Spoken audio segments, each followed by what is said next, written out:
Well, it's great to be together again this morning, and I'm delighted that we're going to talk in a bit more depth today about Reach communities. So I'm delighted to have Helen Bearn with me again, who leads our Reach communities in Derby, leads the team, and my name's Ben Rook. So I'm going to kick us off by asking Helen just to recap, just briefly, what she shared with us a couple of weeks ago, because Helen brought a fantastic message to us about communities just a few weeks ago.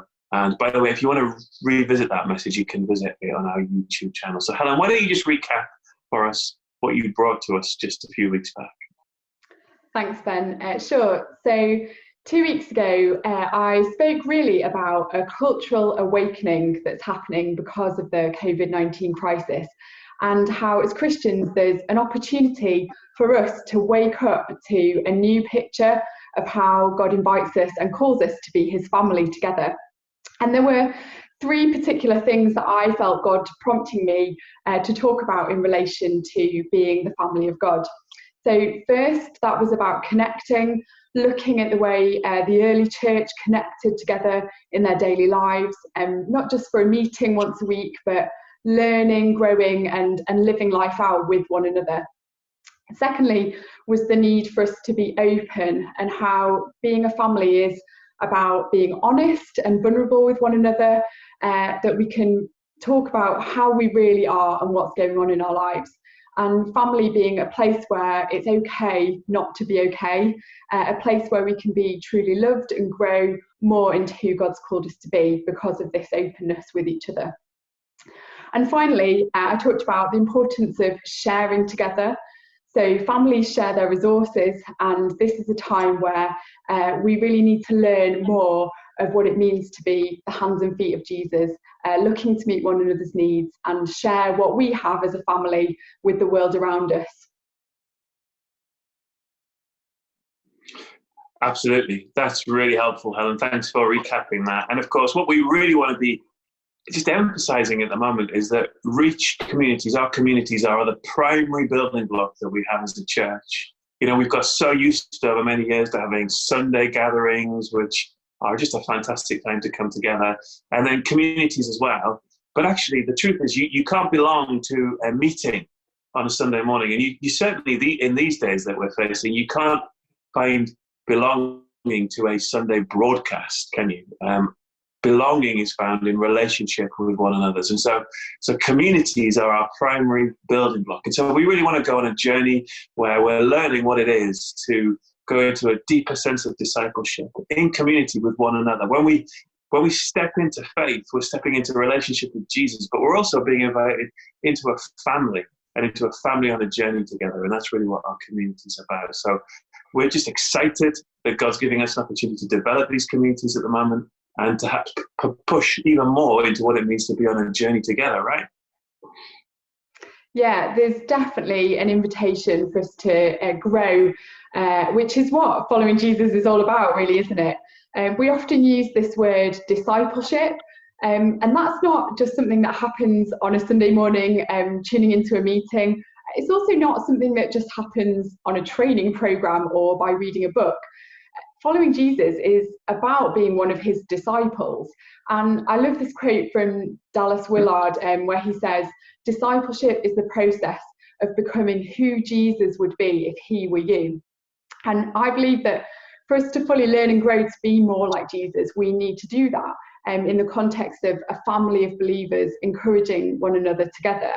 So what does Jesus do? What does being Jesus really look like in our lives? Well, thankfully, he gives us a brilliant pattern for what that looks like. You can see it particularly in Luke 6, where we see this pattern of Jesus spending time with his three key relationships, basically.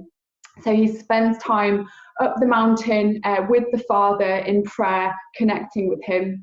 He then comes down the mountain and spends time with his disciples, with that community of believers who he was growing and being family together with. And then he also spends time going out from that place, reaching out to the lost, reaching out to the crowds and the people around him who were a lost and broken world, who he knew he was called to.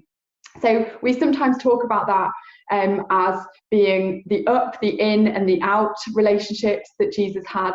And I think that that's an incredible pattern for us to look at in our own lives, and is one that we look at as Reach communities, as the way that we can pattern all that we do together.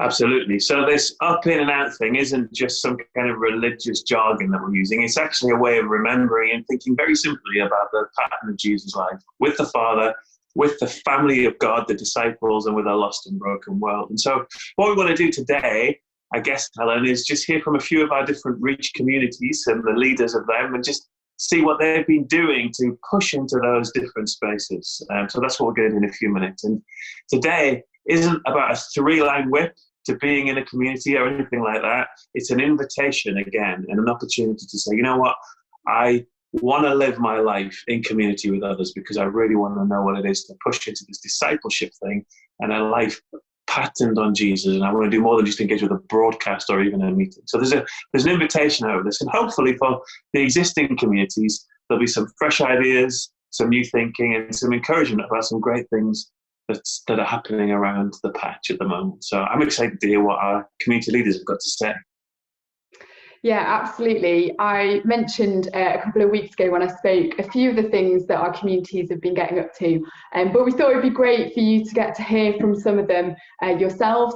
So we're going to look at the different ways that our Reach communities are doing the up, the in and the out at the moment. And so we're going to start with up and hear from a few of them some stories about how they're connecting with the Father together during this time. Hi, I'm Rondell. And I'm Katie. And we lead the Reach Derby student community. During this time, we've been meeting online, doing things like Bible studies, quizzes, and just hanging out. But we really wanted to try something different to worship God and seek Jesus in a new way. So we wrote a psalm together. Yeah. The Psalms are a collection of prayers, songs and poems, and a lot of them are written out quite specific situations. So we wanted to take our situation now in the pandemic, in the lockdown, and try and write something out of quite an honest place and just give it a go. Yeah. So we started the evening by each reading our favourite Psalms and some of the more well-known ones. And then we spent some time praying and asking God to speak to us in that moment. What did he want us to hear from him? And what did he want the psalm to say? What did we want people to get if they picked it up? And we decided that was really encouragement. Yeah. And then the hard bit started. We tried to throw in lines. We were taking quotes from other psalms, writing from our own feelings and thoughts, and just trying to string sentences together, which was quite tough. We were starting to lose track a little bit, but the best part was kind of asking each other the right questions. So what is God saying to you right now in this moment? Importantly, what do you want to say to God? And also, what are your feelings right now? How are you feeling about the lockdown situation? How are your friends feeling? And questions like that, really. And yeah, it really encouraged us to be a bit more vulnerable, a bit more open. And it was pushing each other to dig a little deeper and asking people to think through things and really express what they're feeling at the moment. This was all really tough and new and different for a lot of us, and it was awkward over Zoom. But we started off the conversation by just saying, look, it is going to be awkward. We are trying something new, so let's just give it a go together. And I think that's the best part of community. We get to experiment with things, try things out together and have fun doing it, and basically all in the name of getting to know God more. So yeah, it's good fun. Yeah. After about an hour and a half, we realised we were still throwing lines in. We did this mostly over the chat box to make it a bit easier. And then at the end, one of our students volunteered to pull it all together for us, and we would love to share that with you. Love the Lord, for he has always loved you. For he always provides, and his love remains constant. We sing of his praises and ask upon him for guidance. Lord, help us to love others as you love us. Teach us to be a beacon to those who cannot be reached in times of trouble. When the world is crying out, may we always turn to you. Let our lives be reflections of the lighthouse you have created, designed to guide the lost and hopeless souls in a search of a Father. For your heart is not for us to suffer, even in times of isolation. You are our joy.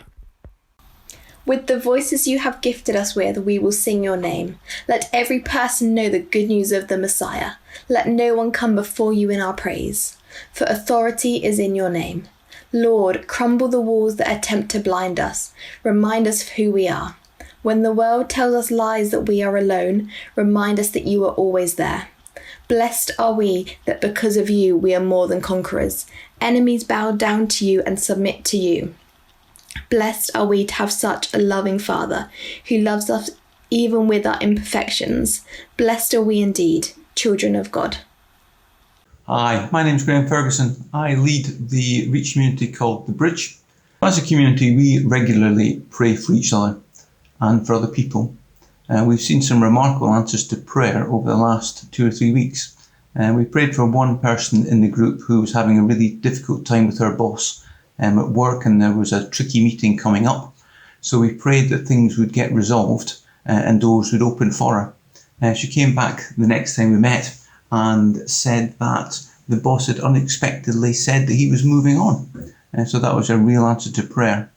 We had another situation where one of the members of the group was involved in a chess club, and the chess club had been told that one of the members of the group was seriously ill in hospital with COVID-19 and had been on a ventilator for a fortnight. So we prayed and then were told a fortnight later that the doctors had said that this man had made a miraculous recovery and was now at home recovering. And then we also pray for people in the group who have hospital appointments, and prayed for their safety and for the safety of the people in the group who worked in the NHS facilities. So life does go on, and life's concerns still happen, and we look to support people through prayer in those ways. Hi there, my name's Sam Thorogood, and I'm really privileged to co-lead Acts 4 with Eve, Helen, Mike and Naomi. I think one of the dangers of Zoom is that it can become quite a one-note sort of tool, and every week can follow a very similar format. So I think we've tried as a community to think creatively about how we can use Zoom. Eden led us in a quiz night a few weeks ago, which was great, and something else that we did that worked really well, and I'd encourage communities to do as well, is worship as a community over Zoom. The way that we did that was Mike led us brilliantly as always through Zoom with his guitar, and we were all muted, so we didn't kind of hear each other singing at different times. And then Eve led us in a time of responding to what God was saying to us prophetically.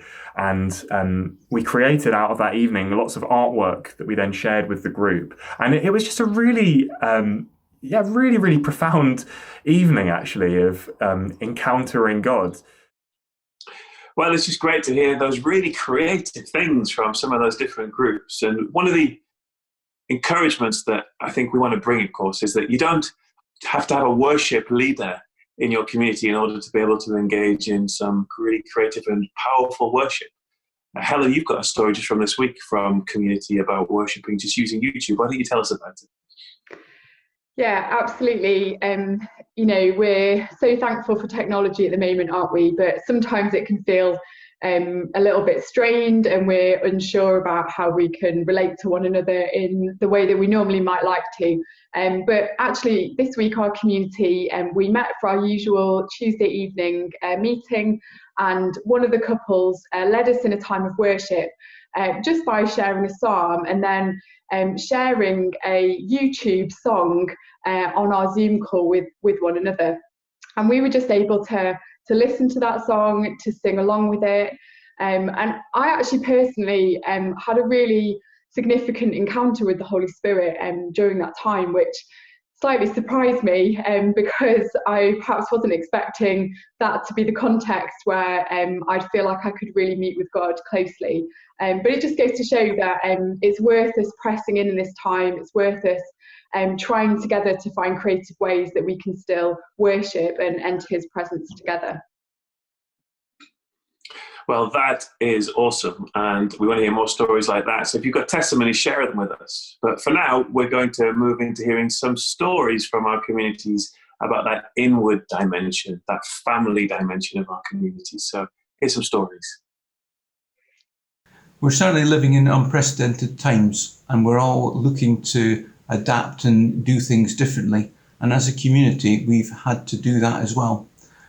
But it's even more important, I feel, at this time, that we need to feel supported and be supporting others. Like many communities, we have started to use Zoom and WhatsApp groups to keep in touch. And I know at the start, many people found that quite daunting, using the technology. But my encouragement to you would be not to let that put you off, because there's plenty of people around to help you do and set it up. One of the real benefits of being involved in a community is knowing that there's a group of people who are looking out for you and will help you in practical ways. So as a community in this time, we have looked to collect prescriptions for those people who are unable to go and collect them themselves and who are shielding. We've done the shopping for those people who've had to self-isolate, and in lots of practical ways we can offer support. It was really encouraging to see faith rise as we chatted with the students, and it would be really great to build further relationships and have that cross-community connection with both communities, and that's something we feel really passionate about. We've found this time as strange as you have. I'm sure this has been a challenging time for you, and for us as a community, it has presented lots of challenges. I think the most obvious one for us has been not being able to meet together in the same space. A big part of Acts 4 has always been meeting together around the dinner table and enjoying community meals, and that hasn't been possible, obviously. So we've really had to rethink how we do community and what community looks like in this new moment that we're living through. We've managed to, I think, get into quite a good rhythm of meeting once a week on Zoom to share stories, to pray for one another, to read scripture, and those have just been really blessed times. I really look forward to Thursday evenings, 7:30 gathering, maybe some technical difficulties at the start, getting people connected in, but then actually having that opportunity just to share and acknowledge that this is a really tough time, and to share kind of the difficult things that we're going through, and as a community to sort of carry those things and offer prayer for those things. We've seen a huge amount of answered prayer in the last month, especially in the area of employment. And I think that's really exciting that God is moving. God is listening and responding to our prayers. And it's been wonderful to hear those stories of answered prayer. Well, more great stories there of family really being built. And I can tell you as well that our friends in Belper, who started 4 new communities in the last few weeks during this season, which is amazing, are seeing some great things happen as well. There's quiz nights happening, which is engaging people both in the family and beyond. In the streets, lots happening.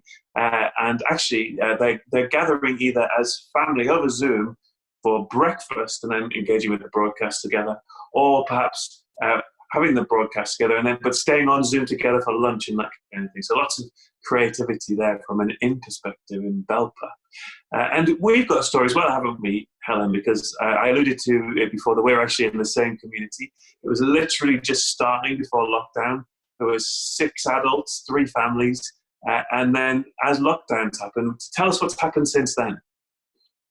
Yeah, well, it's been amazing. We've, as you say, gone from just 6 adults, 3 families together, just back 7-8 weeks ago, and within the first sort of 2-3 weeks of lockdown, we grew to, I think it's 21 adults now as part of our community group. So it's just been a really incredible time to be able to connect with others and be able to create that sense of family together. We've had to be creative about how we do that, especially as some of us didn't know each other that well before this time, but I've just been amazed at how quickly it's felt like we have gelled together in those friendships and in that sense of family together. And I'm really excited about what could happen with our community as we go forward, both in the lockdown time and as we come out of that. It's a really exciting time to see what God's doing amongst us. Yeah, absolutely. And the point of that, of course, everyone, is that you're welcome to join a community if you're not part of one. There's a welcome available to you. And I don't want you to feel like you can't or to be concerned about that in any way. So we do have some important principles in play. One of them is this. Anyone can join any community and the door is open. Okay, there's no closed doors. You don't need to fear rejection. You can go and visit some communities. But at the same time, the second principle is this. Nobody owns you. So the community that you might be part of doesn't own you for the rest of your life. And it's possible to move on into something new at some point in time as well. So if you're just wondering about whether this really is for you or whether to push in or you've been a bit nervous about it, let me encourage you. We want to help you find a place of belonging in this season. Excellent. Well, we've talked about the up and the in, so now we're going to talk a little bit about the outward dimension, the missional, the evangelistic dimension of our community. So here's a few more stories from our community leaders. Another highlight of our community since the lockdown is that we've been able to invite other people into the conversation. So we invited Eve and Joe, who were gracious enough to want to share a bit about how they've been sharing the gospel and their experiences of that, and they wanted to encourage the students in that. So yeah, they came the other week to encourage our students and us, and they can tell you more about it. Just before lockdown occurred, the Acts 4 community were going to meet with the student group to discuss evangelism. However, things got in the way, so instead me and Eve hopped onto a Zoom call last week, and we were able to share creative ways in which we can share the gospel. Yeah, we had some really insightful discussions around our sphere of influence, what we feel evangelism looks like to us, the strengths and weaknesses of sharing, and some of the things that might hinder us from sharing the gospel. And we studied the passage Matthew 22 that talks about the banquet wedding feast. And we really just felt the Lord had given us a word about the joy of salvation and how it is one of the keys to mobilizing evangelism, that when we can really grab hold of the reality of the joy it is to be saved, that then sending out invitations to the people around us just becomes really natural and really fun. So our community is built on the passage in Acts 4 that talks about all the believers coming together in one heart and mind and serving one another so that no one's needs were left behind. As a community, we've been praying for a greater awareness of the Holy Spirit during this time. One way that the Holy Spirit has been speaking to us personally is by giving us names of people and ways in which we can bless them.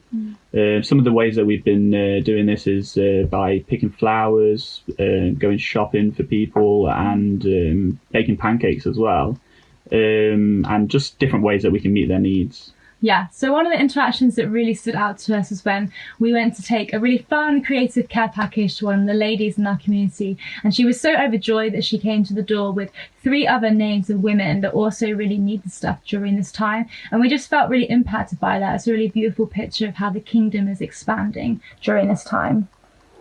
We found this time really fruitful, and if you haven't already done so, then we'd like to really encourage you to tune into the Holy Spirit, and because often we can be the answer to somebody's prayer. Yeah.